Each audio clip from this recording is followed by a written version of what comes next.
नमस्कार दोस्तों, क्या आप भी मोथा घास और दूब घास से परेशान हो चुके हैं? अगर हाँ परेशान हो चुके हैं तो ये वीडियो आपको बहुत ही जानकारी वाली साबित होने वाली है।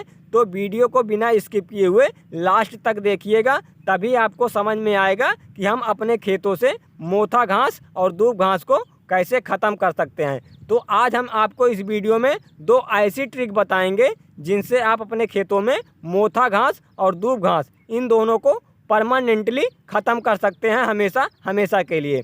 तो दोस्तों, मैं हूं अमित कुमार और आप देख रहे हैं मेरा यूट्यूब चैनल अमित के ब्लॉग। तो दोस्तों, अगर आपने अभी तक हमारे चैनल को सब्सक्राइब नहीं किया है तो चैनल को सब्सक्राइब कर लीजिए और बेल आइकन को प्रेस कर दीजिए और इस वीडियो को ज़्यादा से ज़्यादा किसान भाइयों के पास शेयर कर दीजिए।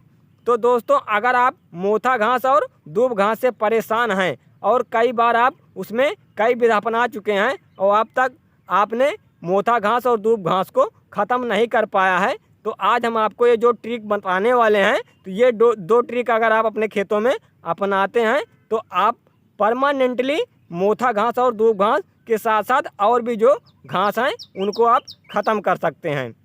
क्योंकि दोस्तों, कुछ घास ऐसी हैं जो तो हम जुताई करवाते हैं तो उसके बाद वो ख़त्म हो जाती हैं काफ़ी दिनों के लिए, उसके बाद फिर से वो जमाव के लिए आ जाती हैं। लेकिन ये जो मोथा घास है और दूब घास है, इनका जल्द से जल्द निवारण नहीं कर पाते हैं हम। ये जैसे ही हम जुताई करते हैं और अगली बार ये पानी पाते हैं तो ये 10 दिन या 15 दिन में फिर से हमें वैसे दिखाई देने लगते हैं। तो जिस खेत में दोस्तों मोथा घास और दूब घास का प्रकोप होता है, उस खेत में फसल की खेती करना बहुत ही मुश्किल होता है।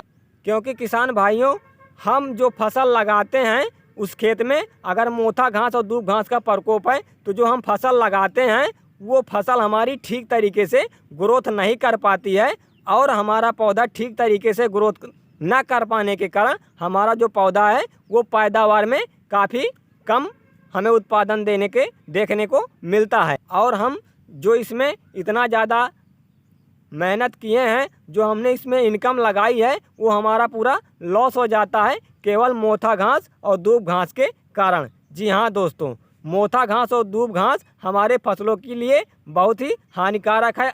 तो आप ये दो विधि अगर आप अपनाएंगे तो आप परमानेंटली मोथा घास और दूब घास का नामो निशान ख़त्म कर सकते हैं।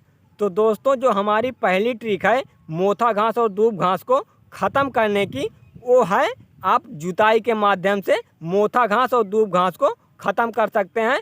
और जो दूसरी हमारी ट्रिक है वो है हर्बिसाइड के माध्यम से हम ख़त्म कर सकते हैं। तो अगर आप जुताई के माध्यम से ख़त्म करना चाहते हैं तो उसके लिए आपको जो लू का महीना चलता है गर्मियों के मौसम में, आप उस टाइम पे अपने खेत को खाली रखिए। उस टाइम पे आपका खेत खाली होना बहुत ही ज़रूरी है। क्योंकि दोस्तों, अगर आप उन टाइम पर फसल तैयार किए हुए हैं तो आप उसकी जुताई नहीं कर पाएंगे। क्योंकि जुताई आपको रूटावेटर या फिर कल्टीवेटर से बिल्कुल नहीं करवानी है। आपको कौन सी जुताई करवानी है वो हम आपको आगे वीडियो में बताने वाले हैं। तो दोस्तों, आप उन फसलों का चुनाव करिएगा जो गर्मियों के मौसम में हमारे खेत को खाली रख पाए। तो उन फसलों का आप चयन कर खेती कर लीजिए। उसके बाद जब गर्मियों का मौसम आए तब आपका खेत खाली हो तो आपको उसमें जो जुताई करनी है वो तोता हल या फिर जो ट्रैक्टर से चलने वाले गहरे यंत्र आते हैं, आप उनसे जुताई करवा लीजिए। ये जुताई आपको 2 से 3 बार करवानी है। तो आप उसको जुताई करवा कर खेत को छोड़ दीजिए। 15 दिन बाद फिर आप सेम वही जुताई करवा दीजिए। तो इससे हमारा जो मोथा घास है वो भी काफ़ी हद तक ख़त्म हो जाता है और जो हमारे दूब घास है इनका तो बिल्कुल ही नामो निशान नहीं रहता है। क्योंकि दोस्तों, मोथा घास इसमें कई ज़्यादा आड़ियाँ होती हैं, तो इसमें आप देखेंगे आड़ियों के नीचे आड़ियाँ मिलती जाती है। तो इसके लिए आपको कई बार जुताई करनी पड़ेगी, तब आप इसको परमानेंटली अपने खेत से मोथा घास को ख़त्म कर सकते हैं। तो दोस्तों, अब बात आती है सेकंड जानकारी की कि वो कौन सा हर्बिसाइड है जिसको लाकर हम अपने खेतों में डालकर हमेशा के लिए अपने खेत से मोथा घास और दूब घास को ख़त्म कर सकते हैं। तो दोस्तों, उसके लिए आप मीरा 71 जो आता है, आप इसको लाकर 15 लीटर पानी में घोलकर आप इसका स्प्रे कर सकते हैं। तो आप जब इसका स्प्रे करें तो 100 ग्राम मीराई 71 प्लस आपको 100 से 200 ग्राम के आसपास इसमें यूरिया ले लेना है। इन दोनों को अच्छी तरह से घोलकर आप 15 लीटर पानी में घोल लीजिएगा। उसके बाद स्प्रे पंप से अच्छी तरह से पूरी पत्तियों को भिगो दीजिएगा, क्योंकि दोस्तों अगर आप पूरी पत्तियों को नहीं भिगोगे, ठीक तरीके से नहीं डालोगे अगर इस हर्बिसाइड को, तो आप देखेंगे कि एक बार में ये नहीं जाने वाला है। क्योंकि जिस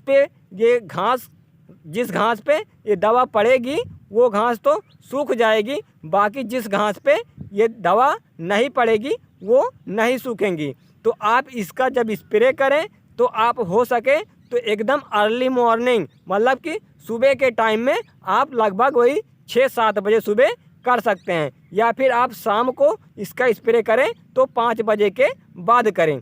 क्योंकि दोस्तों उस टाइम पर हवा का बहाव थोड़ा कम रहता है, तो जो हम दवा स्प्रे करेंगे वो हमारी घास के पौधे पर ठीक तरीके से पहुंच जाएगा।